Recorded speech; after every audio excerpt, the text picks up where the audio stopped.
भाभी एक जवान औरत थी। वह मेरे साथ घर में अकेली रहती थी, लेकिन उनके जिस्म का दर्द नहीं जाता था। वह रोजाना रात को मुझे खास किस्म का मसाज करवाती। मैं भी जोर लगा कर किया करता, भाभी का मसाज करता। लेकिन एक रात भाभी ने नहाकर मुझे अपने पास बुला लिया था और कहने लगी, यह तेल पकड़ लो और जल्दी से लाइट बंद करके अपने काम पर लग जा। मैंने लाइट बुझाया तो भाभी ने मुझे पास खींचा और फिर पूरी रात, मेरा नाम समीर है, मेरी उम्र 20 साल थी। उन दिनों मैं अपने घरों में अकेला रहता था। भाई ने शादी की ताकि मेरी तन्हाई भी खत्म हो सके। मेरी भाभी का नाम पूनम था।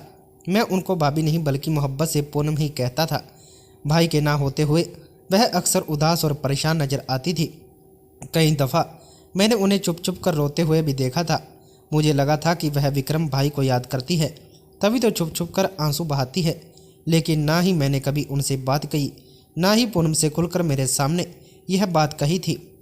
वह सारा दिन खामोशी से घर के कामकाज करती और फिर रात को अपने कमरे में बंद हो जाती और उनके कमरे से सिसकों की आवाज़ें आने लगती।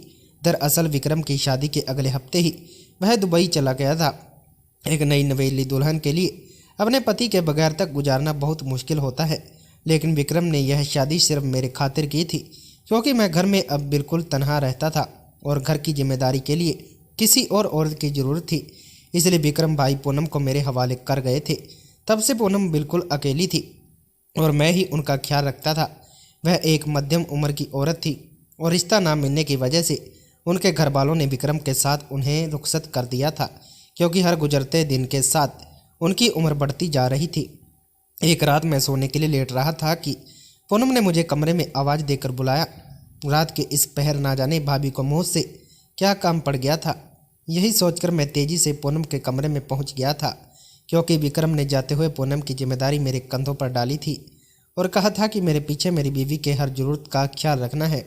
मैं भी दिलो जान से पूनम की हर ज़रूरत का ख्याल रखता था, क्योंकि विक्रम के पैसों पर मैं अय्याशी करता था और चाहता था कि पूनम मेरी कोई शिकायत विक्रम तक ना पहुंचाए।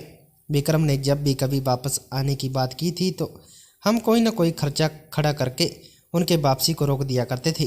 इसलिए विक्रम कभी वापसी का सोच ही नहीं सका था।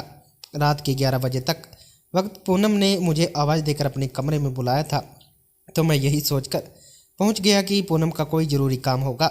लेकिन वहां जाकर मैं कुछ ठिठक गया, क्योंकि पूनम अपनी बिस्तर पर लेटी हुई थी और मैं घबराकर दरवाजे पर ही रुक गया था और पूनम को आवाज़ देकर कहा कि जी भाभी, कोई काम है। मुझे लगा कि मेरे आवाज़ देने पर वह उठकर बैठ जाएगी और हमेशा की तरह दुपट्टे से खुद को छुपा लेगी, क्योंकि वह सारा दिन दुपट्टे में ही रह करती है। मैंने कभी उन्हें इस तरह नहीं देखा था, मगर मेरी आवाज़ सुनकर वह कहने लगी, समीर अंदर आ जाओ, मुझे तुमसे कुछ ज़रूरी काम है। वह अभी भी बिस्तर पर उल्टी ही लेटी हुई थी। मैं कमरे में दाखिल हो गया, लेकिन मेरी नज़र झुकी हुई थी। मैं थोड़ा सा शर्मीला लड़का था और पहली दफ़ा किसी औरत को इस तरह देख रहा था। पूनम ने मुड़कर मेरी तरफ देखा और फिर मेरी झुकी हुई नज़रों देखकर कहने लगी, समीर, शर्माने की बात नहीं है। इस घर में तुम ही मेरा सहारा हो, मेरे अच्छे बुरे के साथी हो। मेरा पति तो प्रदेश में है, लेकिन तुम हर वक्त यहाँ मेरे साथ रहते हो, मेरा ख्याल रखते हो। बस यही सोचकर मैंने तुम्हें बुलाया है कि इस मुश्किल वक्त में तुम मेरा साथ दोगे। पूनम की बात पर मैंने नासमझी से उसकी तरफ देखा तो कहने लगी, मेरे सर में बहुत दर्द है, या तुम मेरा मसाज कर दोगे? तुम्हारे भाई ने मुझे बताया था कि तुम बहुत अच्छा मसाज करते हो और उनके सर दर्द का भी तुम चुटकियों में ठीक कर देती हो। पूनम की बात सुनकर मैं मुस्कुरा दिया, क्योंकि यह बात वाकई हकीकत थी कि भाई जब यहाँ होते थे तो हर वक्त मुझे अपने सर का मसाज करवाते थे, लेकिन वह तो भाई थे, मैं भाभी का मसाज किस तरह कर सकता था। पूनम ने मुझे आजमाइश में डाल दिया था। समझ नहीं आ रहा था कि क्या करूं। सोच में पड़ गया था कि पूनम किस किस्म की औरत है जिसे अपने देवर से मसाज कहते हुए शर्म नहीं महसूस हो रही, जबकि यह कोई मुनासिब बात तो नहीं थी कि एक औरत का एक जगह का मसाज करवाना, और वह भी अपने देवर से। कोई और वक्त होता तो मैं सख्त लहजों में इनकार करता, बल्कि पूनम को इस बात पर खरी खोटी भी सुनाता। लेकिन उस वक्त मैं विक्रम के टुकड़ों पर पल रहा था, इसलिए पूनम के आगे जो जुबान चलाने की मेरी हिम्मत नहीं थी और ना ही उन्हें इनकार करने की। पूनम ने इशारे में ड्रेसिंग टेबल पर रखी तेल की बोतल मुझे दिखाई और कहने लगी, यह बहुत अच्छा तेल है, बस तुम इससे मेरा सर का मसाज कर दो। यह कहते हुए उनकी आंखों में आंसू चमक उठे। मुझे लगा कि शायद वह बहुत तकलीफ में है। मेरे अंदाज में है कि, लेकिन मैं पूनम को इनकार नहीं कर पाया और मैंने वह तेल की बोतल उठाई और बिस्तर पर उनके करीब ही बैठ गया। धीरे धीरे तेल उनके सर पर डालकर मालिश करने लगा। अलबत्ता मैंने अपनी नज़र झुका रखी थी और खुद को किसी भी तरह के जज्बात को महसूस करने से रोक रहा था। मेरे हाथ पूनम के सर पर तेल लगाते हुए बुरी तरह काँप रहे थे। मैंने आज तक बहुत से कामों में पूनम की मदद की थी, लेकिन पूनम ने कभी मुझसे इस तरह की कोई फरमाइश नहीं की थी। मैं जैसे जैसे तेल लगा रहा था, पूनम की अजीब सी आवाज़ से कमरा गूंजने लगा था, जैसे उन्हें कोई सुकून मिल रहा था। पूनम ने दोबारा मेरी तरफ नहीं देखा था और मैंने भी उनके चेहरे पर नज़र नहीं डाली थी। शर्म के एहसास से तो मेरा चेहरा ही सूख गया था। मेरा बस नहीं चल रहा था कि किस तरह इस मंजर से गायब हो जाऊं, लेकिन मैं क्या करता, मजबूर था। अगर मैं पूनम को इनकार करता तो यह बात भाई को पता चलती कि मैं पूनम के किसी हुक्म को ना माना है, तो मेरी खेब खर्ची बंद हो जाती। लेकिन आज पूनम की मुझ पर अनायत कुछ अलग ही थी। पूनम ने मुझे किसी चीज़ से नहीं रोका था। मैं बेधड़क पूनम से एक्स्ट्रा पे मांग कर रहा था और वह आगे से सवाल भी नहीं करती थी। काफ़ी देर तक मैं पूनम के सर का मसाज करता रहा। पूनम की आवाज़ों से बाद शायद पूनम को नींद आने लगी थी, क्योंकि उनकी आवाज़ आना बंद हो गई थी और फिर मैं उठकर उनके कमरे से खामोशी से बाहर निकल गया था। मेरा दिल अजीब से धड़क रहा था। पहली दफ़ा मैं किसी महसूस करके आया था और इस बात से मेरे अंदर एक आग सी लगा दी थी।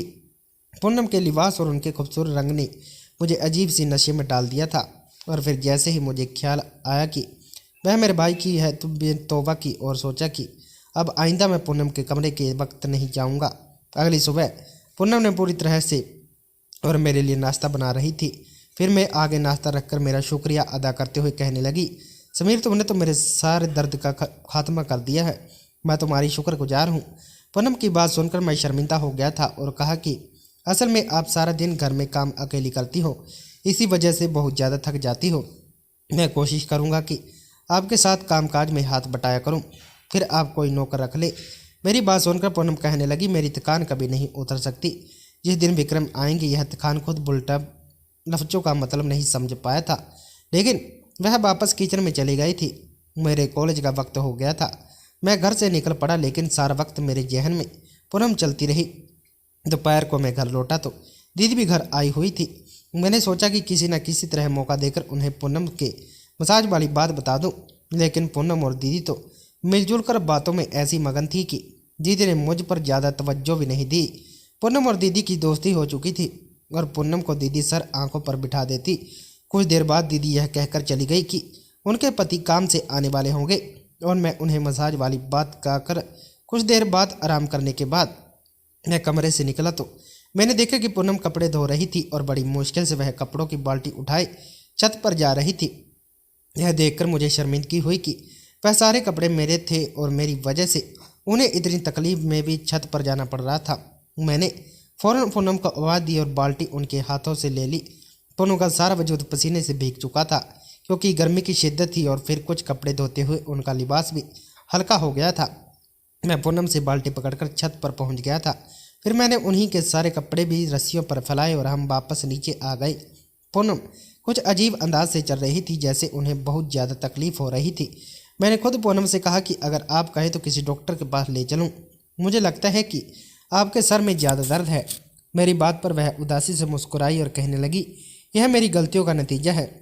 पूनम की बात सुनकर मैंने चुपचाप उन्हें देखा तो वह कहने लगी, तुम फिक्र ना करो, मैं जल्दी ठीक हो जाऊंगी। और फिर वह कमरे में चली गई। पिछले कुछ दिनों से पूनम की हर बात से मैं कुछ समझ बाहर थी, मेरे लिए परेशानी बन गई थी। कभी कभी तो ऐसा लगता जैसे वह कुछ छुपाने की कोशिश कर रही हो।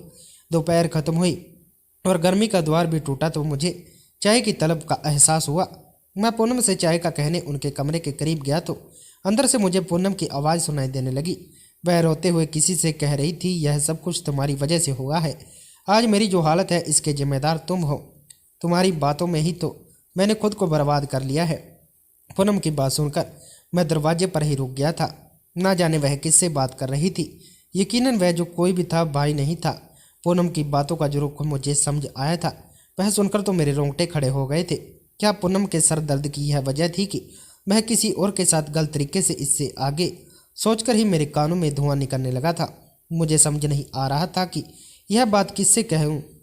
बिना सोचे समझे ही मैंने विक्रम को फ़ोन लगा दिया। मैंने भाई से कहा कि आप वापस क्यों नहीं आ जाते। भाई पूछने लगे सब खैरियत है। अब मैं उन्हें क्या बताता कि उनके पीछे उनकी बीवी कैसी हरकतें कर रही है। मैंने बस यही कहा कि आपकी याद आ रही है, हो सके तो आप लौट आए। कुछ देर की बातों के बाद भाई ने फ़ोन रख दिया और फिर मैं गहरी सोच में डूब गया था। समझ नहीं आ रहा था कि मुझे क्या करना चाहिए। और फिर उस रात भी पूनम ने मुझे आवाज़ देकर अपने कमरे में बुलाया। मैं उनके कमरे में पहुंचा तो वह फिर लेटी हुई थी और सर पर मसाज का कह रही थी। मैंने खामोशी से तेल की बोतल उठाई और निगाहें फेर ली। मैं बेदिली से उनका सर का मसाज कर रहा था और सोच रहा था वह किस तरह मुझसे ही अपना वह बाला मसाज करवा रही है। मुझे लग रहा था कि जब मैं कॉलेज जाता हूँ तो मेरी गैर मौजूदगी में घर में कोई आता है। वही देखने के लिए अगले दिन मैं कॉलेज से जल्दी वापस आ गया।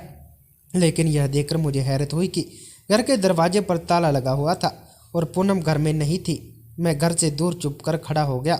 काफ़ी देर बाद पूनम घर लौटी तो वह पसीने से भीगी हुई थी। फिर वह घर का दरवाज़ा खोलकर अंदर चली गई।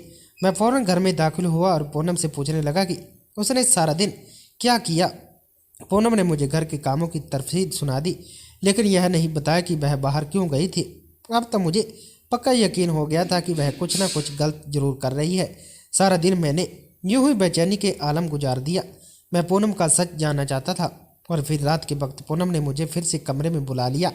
मैं जानता था कि वह मुझसे मसाज करवाना चाहती है, लेकिन मेरा दिल हरगिज भी इस बात के लिए राजी नहीं हो रहा था। मगर सच यह था कि उनके सर में वाकई ही बहुत तकलीफ थी। उनकी आवाज़ पर मैं उनके कमरे में चला गया। मैंने तेल की बोतल उठाई ही कि पूनम ने मुझे अजीब से सुनकर मैं चौंक गया। वह कहने लगी पहले लाइट बंद करो। यही पहली दफ़ा थी जब पूनम ने मुझे अंधेरा करने के लिए कहा था। मैं हैरत से पूछा लाइट क्यों बंद करूं, लेकिन इस इसरार करने लगी। उसके बार बार कहने पर मैंने लाइट बंद की और जैसे ही मालिश करने के लिए उसके करीब बैठा तो पूनम ने मेरा हाथ पकड़ लिया। उसकी इस हरकत पर मैं दंग रह गया और मुझे बहुत गुस्सा भी आया। वह अपनी हर हद पार कर रही थी। मैंने गुस्से से कहा कि यह आप क्या कर रही हैं। वह कहने लगी कि समीर मैं तुमसे बहुत ज़रूरी बात करना चाहती हूँ, लेकिन मुझे में इतनी हिम्मत नहीं है कि मैं रोशनी में तुमसे यह बात कर सकूँ, इसलिए मैंने तुमसे अंधेरा करने को कहा है। पूनम की आवाज़ में एलर्जी महसूस हो रही थी। इसके बाद पूनम ने मेरा हाथ पकड़ अपनी कहानी मुझे सुनाई, जिस सुनकर मेरे रोंगटे खड़े हो गए। पूनम कहने लगी कि मुझे लड़कों का बहुत शौक था, लेकिन कोई भी मुझसे राब्ता नहीं रखता, इसलिए तन्हाई की ज़िंदगी काटने के लिए लगी। फिर बड़ी मुश्किल से मेरी ज़िंदगी में एक शख्स आया जिसने मुझे मोहब्बत के ख्वाब दिखाए और मैं अपनी तनख्वाह उस पर लुटाने लगी। वह जब भी जितने पैसे मांगता मैं उसे दे देती, लेकिन जब मैंने उसे शादी कहा तो उसने यह कहकर इनकार कर दिया कि मैं तो अब बूढ़ी हो चुकी हूँ और वह मुझसे शादी नहीं करना चाहता। उसे किसी जवान लड़की साथ मिल सकती है, क्योंकि वह काफ़ी तरक्की कर चुका था। मेरी ही बदौलत उसने छोटा मोटा कारोबार भी जमा लिया था और जब उसके पास सब कुछ आ गया तो उसे मेरी ज़रूरत नहीं रही। लेकिन इधर देश से निश्चित दो नौकरानियाँ करने की वजह से मेरे जिस्म ने मेरा साथ छोड़ दिया था। आए दिन मेरी कमर में तो कभी सर में दर्द रहने लगा था। मैं टूटकर बिखर गई थी। फिर तुम्हारे भाई का रिश्ता आया तो मेरे माँ बाप ने मजबूर किया और मैं शादी करके यहाँ आ गई। लेकिन हर वक्त मुझे इस बात का पछतावा होता है कि मैंने एक ऐसे शख्स के पीछे खुद को बर्बाद किया जो कभी मेरा नहीं था। मेरी बहन भाइयों ने मेरी कदर और ना ही मेरी मोहब्बत ने। और फिर इससे भी बड़ा सितम मुझ पर वक्त टूटा जब मुझे पता चला कि तुम्हारे भाई ने दुबई में शादी की हुई है। तुम्हारे भाई ने कुछ दिनों पहले ही मुझे फ़ोन करके बताया था कि वह वहाँ शादी कर चुके हैं, पर उन्होंने मेरे साथ शादी सिर्फ तुम्हारे और उसके घर के लिए की थी। यह सुनकर तो मैं पूरी तरह से अपने होश को बैठी। मेरा सारा ध्यान बस इसी बात पर रहता था कि मुझे सारी ज़िंदगी दूसरों की खिदमत करके भी कुछ नहीं हासिल हुआ। और ऐसे ही सोचो मैं गुम एक दिन में छत कपड़े धोते धोते गिर गई। इस वजह से मेरे सर और कमर का दोबारा उठ गया। मैं बहुत मजबूरी में मैंने तुमसे मालिश करने को कहा और फिर तुम भी मेरी मालिश करने आ गए। खुद भी यह सब कुछ करवाते हुए शर्माती थी, लेकिन मैं क्या करती, तुम्हारे सिवा मेरा और कौन सहारा था। कल मैं अपने घर गई थी। मैंने अपनी माँ को अपने पति की दूसरी शादी के बारे में बताया तो उनसे कहा मैं इस तरह कब तक ज़िंदगी गुजार रही। लेकिन मेरे माँ बाप ने मेरा हाथ पकड़ लिया और कहने लगे कि अपने पति का घर छोड़कर मत आना, क्योंकि यहाँ भी तुम्हारे लिए कुछ नहीं रखा। मेरी भाभियाँ मुझे कबूल नहीं करेंगी। यह सुनकर मैं मजीद टूट गई और वापस घर आ गई।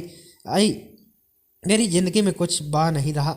आज तुम्हारे सामने यह सब कुछ इसलिए कह रही हूँ क्योंकि मुझसे तुमसे मालिक करवाते हुए शर्म आती है, और फिर आज नहीं तो कल तुम्हें यह बात पता चल जाएगी कि तुम्हारा भाई शादी कर चुका है और अब वह लौटकर नहीं आएगा। इसलिए मैंने सोचा कि खुद तुम्हें अपनी सारी हकीकत बता दूं। यह कहकर पूनम फुट फुट कर रोने लगी। शुक्र यह था कि पूनम ने कमरे की बत्ती बंद करवा दी थी। कितनी देर हम दोनों ने आवाज़ रोते हुए। मुझे इस बात का अफसोस था कि मेरे भाई ने पूनम के साथ बहुत बड़ा सलूक किया था। उनके साथ तो पहले उनके सब कुछ बहुत हो चुका है और अब भाई ने उनका साथ छोड़ दिया। मगर कहीं ना कहीं इसमें हम बहन भाइयों की भी गलती थी। हमने कभी विक्रम को वापस नहीं आने दिया। उनकी उम्र बीत रही थी, वह कब तक तन्हा रहते, इसलिए उन्होंने प्रदेश में ही किसी औरत से शादी कर ली थी।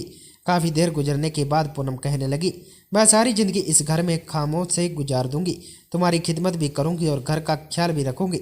बस तुम मुझे इस घर से कभी जाने को मत कहना। तुम्हारा भाई अब कभी लौट कर नहीं आएगा और मुझे यही रहना है। मुझे डर है कि एक न एक दिन तुम मुझे इस घर से निकाल दोगे। मैंने पूनम से कहा कि यह मुमकिन नहीं है। मैं आपको कभी यहाँ से जाने का नहीं कहूँगा। आपने इस घर को जिस तरह संभाला है ऐसा कोई नहीं कर सकता। लेकिन आप क्यों तन्हाई की ज़िंदगी काटेंगी? मैं चाहता हूँ कि आप भाई से तलाक ले ले और मुझसे शादी कर ले। मेरी बात सुनकर सब हैरान रह गए। मैंने उठकर कमरे की लाइट जलाई। पूनम से कहा कि खुशियों पर आपका भी हक है। मेरी पढ़ाई पूरी होने वाली है, मैं जल्दी ही नौकरी कर लूँगा। तब तक आप अपनी इद्दत मुकम्मल कर लीजिए और फिर हम एक नई ज़िंदगी शुरू करेंगे। दीदी और आपकी अच्छी दोस्ती है, जब दीदी को सच पता चलेगा तो वह भी इनकार नहीं करेगी। वह कहने लगी कि मैं उम्र में तुमसे बहुत बड़ी हूँ, लोग बातें बनाएंगे, दुनिया क्या कहेगी। मैंने प्रदेश बैठे पति को धोखा देकर शादी कर ली। मैंने पूनम से कहा कि इस दुनिया ने आपको क्या दिया है, अब दुनिया के बारे में सोच रही हो। मुझे इस रिश्ते में ऐतराज़ नहीं। मेरी बात सुनकर पूनम फुट फुट कर रोने लगी। मैंने उस वक्त दीदी को फ़ोन किया और उन्हें सारी बात बता दी। दीदी भी बहुत ज़्यादा शर्मिंदगी महसूस करने लगी। पूनम से माफ़ी मांगी और फिर पूनम ने विक्रम भाई से तलाक ले ली और कुछ ही रास्ते बाद पूनम की शादी मेरे से हो गई। मेरे साथ काफ़ी हद तक खुश रहती। मैं उम्र में छोटा था लेकिन अपनी पूनम के पूरे तरीके से साथ निभाने के काबिल हूँ, जो हमारे संबंध के लिए बहुत ही अच्छी बात है। तो दोस्तों, आज की हमारी कहानी कैसी लगी? आपको कहानी अच्छी लगी तो वीडियो को लाइक करना, और आप इस चैनल पर नए हैं तो चैनल को सब्सक्राइब करके बेल आइकन प्रेस करना मत भूलना।